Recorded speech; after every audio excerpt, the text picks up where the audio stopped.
Hello viewer Siragadikka ஆசைட்டோட episode டே அவன் சொல்றதெல்லாம் கேட்காத டிவோர்ஸ் பண்ணிடலான்ற மாதிரி சொல்றான் பாத்தியா அவன் கொழுப்புடா அவனுக்கு. அதனால அவன் சொல்றத கேட்காத சரியா அப்படின்ட்டு எல்லாம் சொல்லிக்கிட்டு இருக்காங்க. ஏதாச்சும் பிளான் பண்ணலாம், ஆனா பொண்டாட்டிங்க கல்யாணம் பண்ணலியனாலையும் நம்மளுக்கு கஷ்டம். இப்ப டிவோர்ஸ் பண்ணிட்டுங்கன்னா அவங்க நம்மளை விட்டு போயிடுவாங்க. அது எவ்வளவு பெரிய கஷ்டம் தெரியுமா?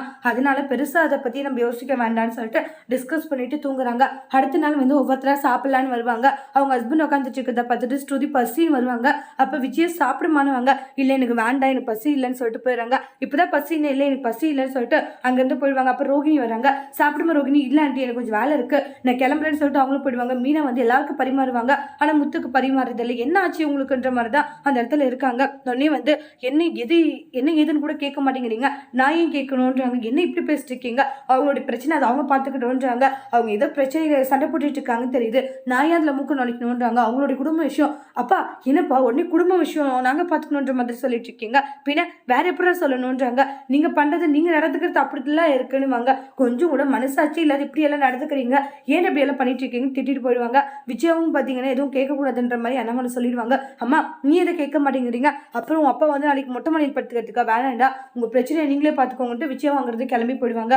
அம்மா பயப்படுறாங்க போல அப்படின்னு நக்கல சிரிச்சுட்டு இருக்காங்க. பேசாததுனால நாமளும் பேச வேண்டான்ற மாதிரி அவங்க ஹஸ்பண்ட் எழுந்திரிச்சு கிளம்பி போயிடுவாங்க. அதுக்கப்புறமா அவங்க 3 பேருமே பேசாத இருக்கிறது ரொம்ப கஷ்டமா இருக்கு அண்ணாமலைக்கு. நெக்ஸ்ட் பார்த்தீங்கன்னா பாட்டி வீட்டுக்கு போகிறாங்க. முத்து வீட்டுக்கு கூட்டிகிட்டு வருவாங்க.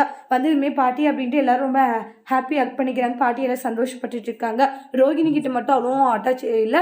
ரோகிணி கிட்ட என்ன அப்படின்ற மாதிரி இருப்பாங்க. அது விஜயா நோட் பண்ணிட்டு இருக்காங்க. அதுக்கப்புறம் அத்தை வாங்க அத்தை, வரத ஒரு வார்த்தை கூட சொல்லலையே, நான் வரக்கூடாதுன்னு நீ நினைக்கிறியான்னு வாங்க. அப்படியெல்லாம் ஒன்றும் இல்லைன்றாங்க. பின்னா அப்படியே இப்படியெல்லாம் கேட்டுக்கிட்டு இருக்க அத்தை, நீங்கள் வரக்கூடாதுன்னு போய் நான் நினைப்பேன் அத்தை, அப்படியெல்லாம் ஒன்றும் இல்லை அத்தைன்னு சொல்லிட்டு அந்த இடத்துல பேசிட்டு இருக்காங்க. அதுக்கப்புறமா வந்து என்னோட மனச்சு ஏதாச்சும் நல்ல விஷயம் இருக்கான்னு வாங்க. நல்ல விஷயம்னா கம்பெனியா அப்படி இப்படின்னு வாங்க. அது இல்லை ரோகிணின்னு வாங்க. இல்லை பாட்டி அப்படியெல்லாம் ஒன்றும் இல்லைன்னு வாங்க.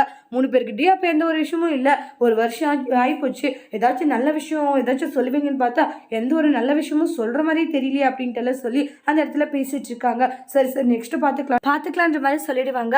அதுக்கப்புறமா ரவியுடைய ஓனர் வராங்க. உடனே வாங்க மேடம்ன்ற மாதிரி சொல்லி பேசிட்டு இருப்பாங்க. இது மாதிரி வந்து நாங்கள் ஒரு போட்டி வச்சிருக்கோம், கண்டிப்பாக நீங்கள் அதில் வந்து கலந்துக்கணுன்ற மாதிரி சொல்லுவாங்க. சரி ஓகே நாங்கள் கலந்துக்கிறோன்ற மாதிரி சொல்லிடுறாங்க. ஃபேமிலியில் எல்லாருமே இன்வைட் பண்றாங்க, பாட்டி எல்லாருமே இன்வைட் பண்றாங்க. இவ்வளவு தூரம் கூப்பிட்டு இருக்க, கண்டிப்பா நாங்க வருவோன்ற மாதிரி வந்து பாட்டியும் சொல்லிடுறாங்க. அப்புறம் எல்லாரையும் கூப்பிட்டு ரவி கிட்ட பேசிட்டு போறாங்க. அது ஸ்ருதிக்கு ரொம்பவே கோவமா இருக்கு.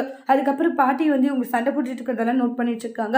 அடுத்த நாள் எல்லாருமே வந்து அந்த ப்ரோக்ராம் கிளம்பி போறாங்க. அங்க போனதுமே அண்ணாமலை ஒரு மாறி இருப்பாங்க. அண்ணாமலை என்னாச்சு அம்மா பசங்க சண்டை போட்டுக்கிட்டாங்க தெரியும், எப்படி வீட்டுக்கு வந்ததுமே பார்த்து அவங்க நடவடிக்கை, அதை வச்சுதான் சொல்றேன். டே அதெல்லாம் பெருசா யோசிச்சு நீ ஃபீல் பண்ணிட்டு இருக்காது, இந்த போட்டி முடிஞ்சு போறதுக்குள்ள அவங்க சரியாயிடுவாங்க. எப்படிமா சொல்றீங்க? நான் தான் சொல்றேன் இல்ல சரியாயிடுவாங்கன்ட்டு, கண்டிப்பாக சரிடுவாங்க நீ ஃபீல் பண்ணாத அப்படின்னு சொல்லிட்டு இருக்காங்க. அப்புறம் அந்த போட்டி என்னன்னா, லேடிஸ் வந்து குடத்துல தண்ணி இட்டு போன தலைமையில, ஆனால் தண்ணி சிந்தாத போகணுன்ற மாதிரி சொல்லுவாங்க. இங்கே வந்து ரோகிணி நீ தான் ஜெய் பண்ணுவாங்க, ஸ்ருதி ஜெயிப்பான்ற மாதிரி அவங்களுடைய அம்மா சொல்லுவாங்க.